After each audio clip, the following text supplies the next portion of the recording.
ያው ከዝናቡና ከበረዶው በኋላ ደግሞ ፀሐይ እንደዚህ ወጣለች። እውነት እግዚአብሔር ቸርነት የምናይበት አንድ ጊዜ ነው።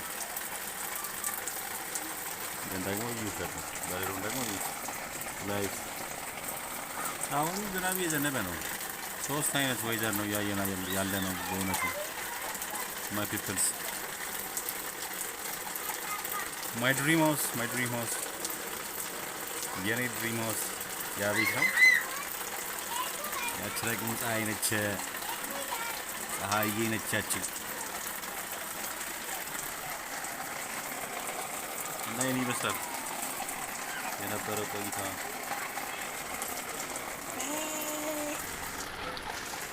ማሽታው ቁጥር 2 ላሳያችሁ ነው። ወዲያ የሚከሰቱ ነገሮች አሉና አትፍሩ ለማለት ነው። ከህይወት በኋላም እንደዚህ ከበረዶ በኋላ እንደዚህ ፀሐይ እናገኛለን። ተስፋ ለመቁረጥ ነው። እግዚአብሔርን ተስፋ ማድረግ ነው።